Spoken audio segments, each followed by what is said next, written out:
আমাদের মাঝে উপস্থিত বাংলাদেশ জামাতে ইসলামের দিনাজপুর জেলার সহকারী সেক্রেটারি, সাবেক ইসলামী ছাত্র শিবিরের সভাপতি, আমাদের চিরির বন্দরের কৃতি সন্তান জনাব রাজিবুর রহমান পলাশ।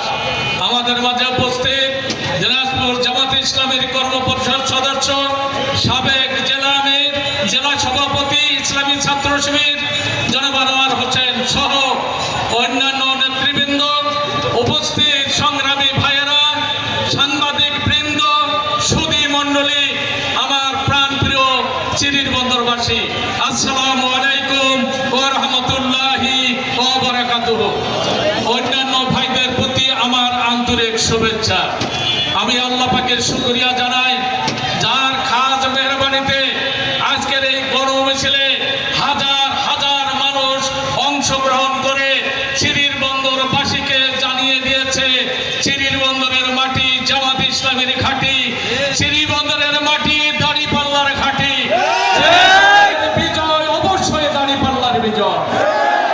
আমি সর্বপ্রথম দুঃখ প্রকাশ করছি, আজকে এই মিছিলের কারণে আমার প্রাণপ্রিয় চিরি বন্দরের দোকানদার ভাইয়েরা, রাস্তাঘাটে যারা চলাফেরা করেছেন, অটো রিক্সা, তারপরে ভ্যান এবং পিকআপ এবং অন্যান্য যানবাহন নিয়ে যারা কষ্ট পেয়েছে, আমি জামাত ইসলামের পক্ষ থেকে, আমার পক্ষ থেকে আমি ক্ষমা প্রার্থনা করছি, আপনাদের কাছে দোয়াও কামনা করছি। সংগ্রামী ভাই সব, আজকে 5ই আগস্ট, যার নাম 36শে জুলাই দিয়েছিল এই আন্দোলন, অর্থাৎ জুলাইয়ের 1 তারিখ থেকে শুরু করে 5ই আগস্ট 36 দিন হয়। আপনাদের কাছে একটা কথা আমি পরিষ্কার করছি, বাংলাদেশ স্বাধীন হতে বাংলাদেশ থেকে ভারতে পাড়ি দিয়ে সেখানে যুদ্ধ পরিচালনা করা হয়েছিল, মুক্তিযুদ্ধ হয়েছিল, ভারতের সহযোগিতায় 9 মাস লেগেছিল, যে যুদ্ধের সঙ্গে কম বেশি আমিও ছিলাম। কিন্তু এই 50-54 বছর পরে বাংলাদেশের দ্বিতীয় স্বাধীনতায় মাত্র 36 দিন সময় লেগেছে।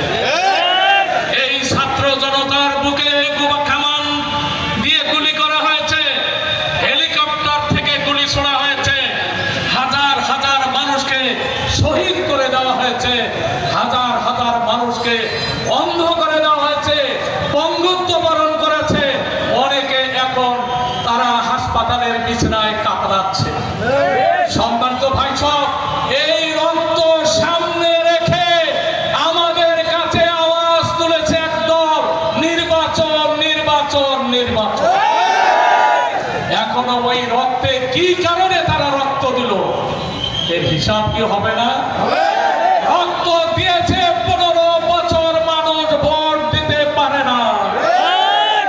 আরো কি একটা দলকে দিতে চান যারা আবার এইরকম ভোট করবে, ভোটের সেন্টার দখল করবে, ভোটে জোর করে ব্যালট পেপার নিয়ে ছিল মেরে তারা ঘোষণা করবে? আপনারা চান? কিছুদিন আগে আপনারা দেখেছেন যে সরকার যদি নির্বাচনের ডেট ঘোষণা না করে, আমরা নিজেরাই ঘোষণা করব।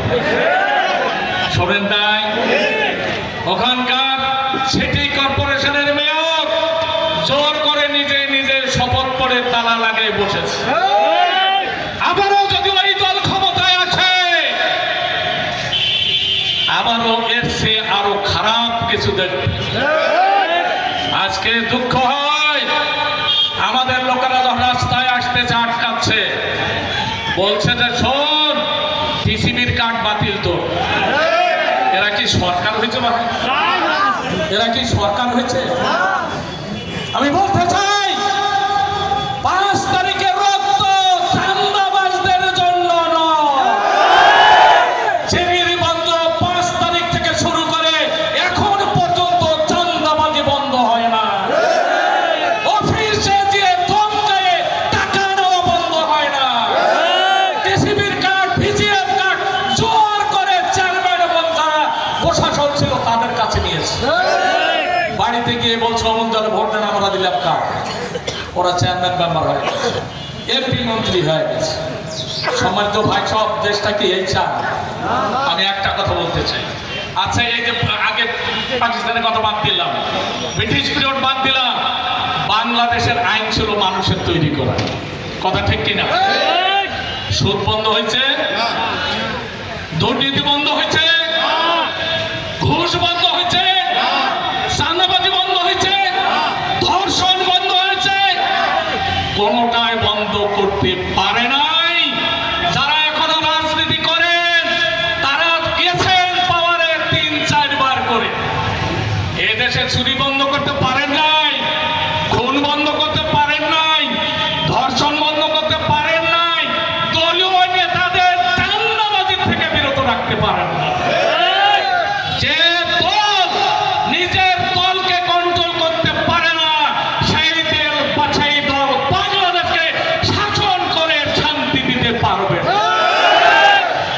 তাই প্রিয় ভাই আমি বলতে চাই, নির্বাচন অবশ্যই লাগবে। সেই নির্বাচন হবে দুর্নীতিমুক্ত। সেই নির্বাচনের আগে ফ্যাসিবাদদের বিচার দৃশ্যমান হতে হবে। সেই নির্বাচন হতে হবে সংস্কারের মাধ্যমে। সংস্কার, দৃশ্যত বিচার ছাড়া এদেশের মানুষ নির্বাচনে যাবে না, যাবে না, যাবে না, নির্বাচন করতেও দেবে না। আপনারা কি চান আবার ব্যালট বাক্স চিন্তায় হোক, দিনের ভোট রাতে হোক? তাহলে এই সবকে বিতাড়িত করতে হবে।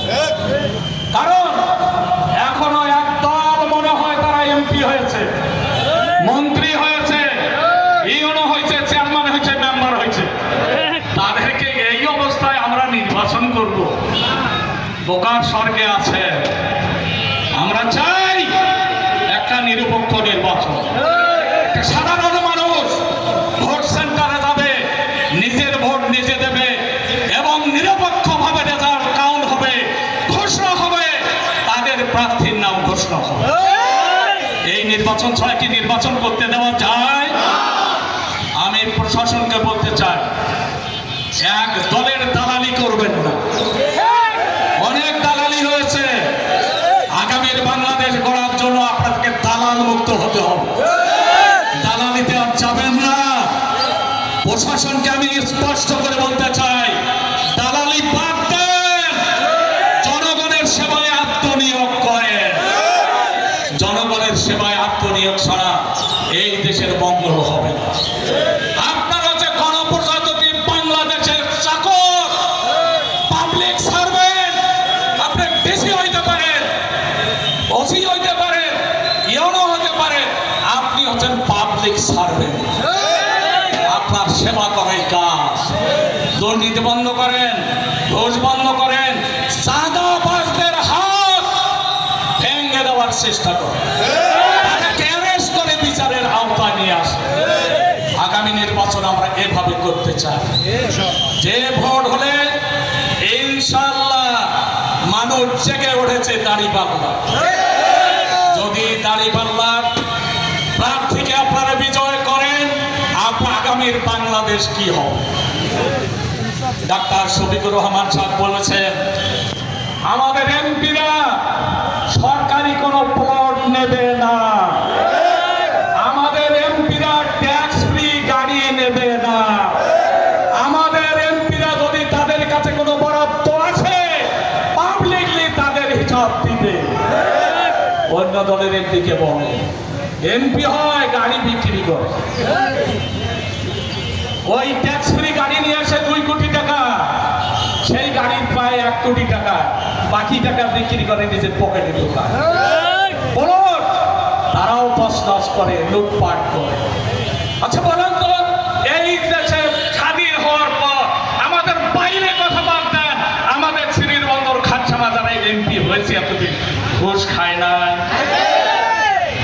মাদ্রাসা কলেজ স্কুলের বিল্ডিং করতে টাকা নেয় নাই, টিচারদের বেতন করতে গিয়ে টাকা নেয় নাই, চাকরি দিতে টাকা নেয় নাই, জামাত ইসলামে গেলে এটা একটা পয়সাও লাগবে না, জামাত ইসলামী একটা পয়সাও পকেটে ঢুকাবে না, জনগণের টাকা জনগণের কাছে পৌঁছাবে। তার প্রমাণ বলবেন, তার প্রমাণ কি? আমি তো 10 বছর এখানে উপজেলা চেয়ারম্যান ছিলাম। আপনার একটা লোক বলেন 5টা পয়সা আমি পকেটে ঢুকাইছি? বলতে পারবেন? তাহলে আমাকে পরীক্ষা হয় নাই? আমার মাত্র 6 মাস আমাকে সাসপেন্ড করে রাখা হয়েছিল। ইউনো আর ভাইস চেয়ারম্যান 2,17,00,000 টাকা মেরে দিয়েছে। ওটা কেস হয়েছে, আমি বাদী। সৌভাগ্য ভাই সব পরীক্ষা তো হয়ে গেছে আমার। জামাত ইসলামী শ্রীরবন্দর খান সামার যিনি এমপি প্রার্থী, তার 10 বছর পরীক্ষা জনগণের কাছে দিয়েছে।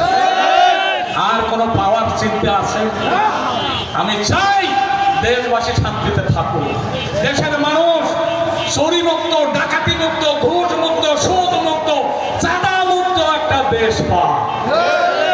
যদি বাংলাদেশ জামাত ইসলামী আপনাদের ভালোবাসায়, সহযোগিতায় যদি ক্ষমতায় আসে, ইনশাআল্লাহ এতটুকু কথা বলতে পারি, জামাত ইসলামীর হাতে যতটুকু আসবে নিজের পকেটে ঢুকাবে না, যার হক তার কাছে পৌঁছাই দেবে ইনশাআল্লাহ। আমি আপনাদের কাছে সহযোগিতা চাই। আপনারা কি সহযোগিতাতে রাজি আছে? ইনশাআল্লাহ আপনাদের কাছে আগামী দিনে আমি আমাদের মার্কা দাঁড়িপাল্লা মার্কা ভোটসে 5 তারিখে যেসব লোক শহীদ হয়েছে, আসুন আমরা দোয়া করি সেই সব ভাইদের শাহাদত আল্লাহ কবুল করুন। যারা বন্ধুত্ব বরণ করেছে, চোখ হারিয়েছে, হাসপাতালে কাতরাচ্ছে, আমরা দোয়া করি আল্লাহ পাক যেন তাদের শেফায়ে কামালা, শেফায়ে আজলা দান। আজকে এই সনদ প্রকাশ হবে 5টায় বিকাল জাতীয় সংসদের দক্ষিণ প্লাজা। ডক্টর ইউনূস সাহেব এই 5ই আগস্টের এই ঘোষণাপত্র পেশ করবেন। আমরা চাই জুলাই, আমরা চাই দেশবাসী তাকিয়ে আছে আপনি কি ঘোষণা করবেন। যদি জনগণের স্বার্থে হয়, ইনশাআল্লাহ আমরা মাথার ঘাম পায়ে ফেলে তা বাস্তবায়ন করবো ইনশাআল্লাহ। প্রয়োজনে রক্ত দেবো ইনশাআল্লাহ। বাংলাদেশের স্বাধীনতা সার্বভৌমত্ব রক্ষার জন্য প্রয়োজন যদি হয়, জামাত ইসলামী রক্ত ঢেলে দেবে ইনশাআল্লাহ। আপনাদেরকে সবাইকে ধন্যবাদ। আমি আপনাদের কাছে বিদায় গ্রহণ করছি।